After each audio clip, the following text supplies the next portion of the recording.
Kathy, thank you for that introduction. And I want to echo some of the sentiments that the mayor mentioned. We are in a position where education has become a national crisis. And I don't know if you understand what that actually means. I see it in the forefront every day. Very simply, this is a national security issue. We're talking about undereducated, unprepared young people, African American, Hispanic, low income, that have no options. You create a cultural environment where people have no sense of hope and become desperate, it's a powder keg. Simple as that. And we're dealing with it right now on a national level, so this is a national crisis. I also like to state that this is the leading civil rights issue of our day. No longer integration. This is about educating all our young people to make sure that each and every one has the resources to better themselves, which in a sense will improve all of our communities. We need to get on top of this. You know, as the mayor mentioned, we have a lot of conversations, a lot of events, a lot of political gatherings about this particular issue, but there's no movement, there's no action. We need to take steps to create action from these kind of events. And I'm not just going to single out parents here, because a lot of the parents are being victimized by the systems that they're currently in. This is about the administrators. This is about those of you who are in positions to make decisions and making the right decisions, not only for those young people, but for yourselves, for your community, for your cities, your towns, your states in this country. We are in a national epidemic. This is serious, and I don't think we're paying attention. And normally what happens in this country, as we saw on 9/11 or even Katrina, right in your own backyard, as soon as something happens, then there's the reaction. Too late. Too late.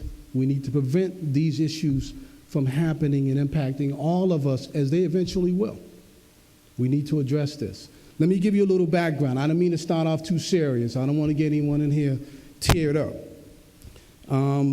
As Kathy mentioned, I started a program called Project Rise back in 1993.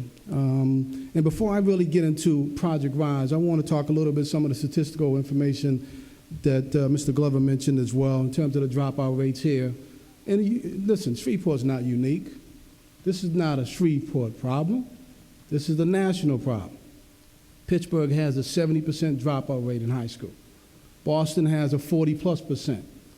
LA is in the 30s, 40s, depending on what location or community you go, as high as 60%. This is not a phenomenon. This is not something that's unique or new. This has been ongoing. And you know what? The sad part is many of us saw the issues leading to this, and we did very little. We did very little. Many of us exonerated ourselves from the responsibility of what was going on in someone else's community. Said that's someone else's problem. Well, guess what? Mayor and I just spoke about this. It's going to show up at everyone's front door. Whether you want it there or not, it's going to be at your front door. That's the reality of what we're dealing with. So when I started this program, it was based on a lot of gang activity in Boston. And Boston's a relatively small, confined, parochial town, very territorial, somewhat divisive based on political interest. But when I started this program, this was really about giving back to communities where I come from, because I saw a lot of young men losing their lives senselessly. I saw a lot of young ladies at 12 and 13 with children. And so my effort was to address some of these social ills, and I reached out, and I came up with this idea of starting this program. Now again, some more statistics, black males, for example, represent about 85% of the children that are in SPED classes, not only in Massachusetts, but probably here in Shreveport. All right, these are just some general statistics. We spend about $30,000 to $100,000 a year to house or incarcerate young folks who have committed crime. $30,000 to $100,000 a year per inmate. You can spend less than 1% of that and have an impact at the front end by investing in quality education at a young age. We need to take this seriously. I mean, the longer we wait, the worse the consequences will be.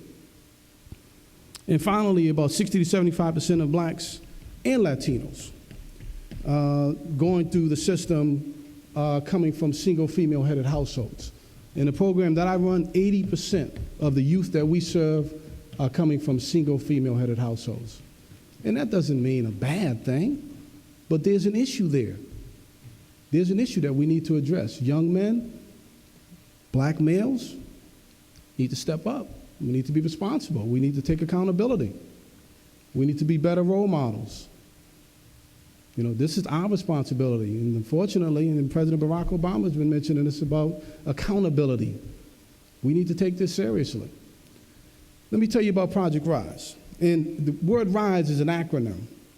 And so now I'm going to try to really introduce you to some solutions. I think all of us here are aware of the issues and problems that exist, not only in Shreveport, but around the country. Shreveport obviously is a microcosm of the greater issues that we're experiencing throughout this nation. Project RISE is an acronym that means respect, integrity, and success through education. I'm going to repeat that. Respect, integrity, and success through education. Now, someone said I must have been a prophet when I came up with that acronym.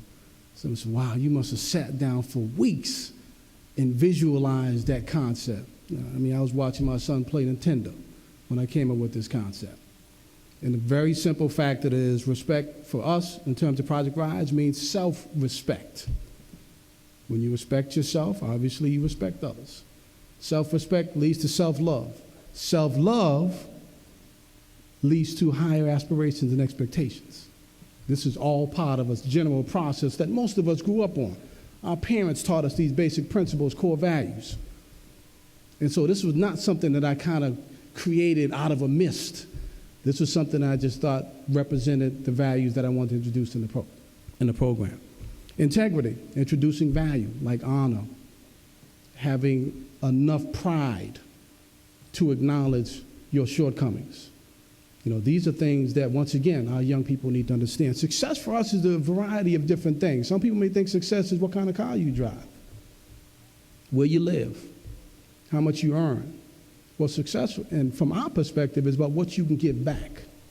We teach this to our kids as early as second grade, giving back. It's part of your responsibility to give back and provide for others, not just those that are unfortunate, but just giving back in general. We call it goodwill, or being, in this case, humane, treating each other with respect as human beings. Common principle. And finally, education. And education obviously refers to the academic piece, but it also refers to self-education. Knowing yourself, understanding and appreciating who you are as a person. You know, one of the things we really focus on in our program with the young ladies is gender identity. See, too many of our young ladies, black and Latino, define themselves through some knucklehead. They want some dude to love them, so they're going to basically do whatever this person or young man wants them to do. And we're trying to tell these young ladies that's not who you are. That's who someone wants you to be. So it's about gender identity, helping these young ladies define their self-worth, helping them get enough of self-esteem where they take pride, not only on their physical appearance, but in their spirituality, their intellect, their potential as human beings. These are things that are part of the process in our program. And we're introducing this at second and third grade. We're not waiting to high school. We're not going to the daycare and say, oh, by the way. No, this is introduced at second and third grade. We're empowering all of our students. But most importantly, we want to empower these young ladies to make better choices and not allow others to make choices for them. All right? This is a simple principle that we've been introducing since the day I founded this program. Now, our mission in Project RISE, as I mentioned just now, is to empower young people and empower them to make better choices. But in order to do that, as I'm here today, I can come and tell you all the things that you should be doing. But am I really showing you what you need to be doing? And here's the problem. Too many folks come into communities and say, be like me. But you're not telling folks what you did to get where you got. You aren't explaining that. You're selling a pipe dream. The reality is, until kids see the steps that you took, how you expect them to emulate your behavior? Because I'm wearing a suit up here, am I successful? Well, it doesn't mean anything. I could have bought this yesterday. That doesn't mean anything. The reality is we need folks who are going to take a genuine interest in our young people. And that means talk about the steps that are needed for them to be successful. Don't come in and tell me what you did or how well you did it. Show me what you did. Show young people how you got to where you are. That's what's going to make a difference. Any fool can stand here and tell you all the things they've accomplished. That's not what this is about. It has to be much more important than that. All right? So if you look at the overall goal and our mission of Project Rise is to really empower these young people to make better choices. And by doing that, we're talking about academically. And all of us in here believe, as educators and committed and activists and folks that really believe in young people, that all young people need an education. All of us believe that. And I think all of us in here want that.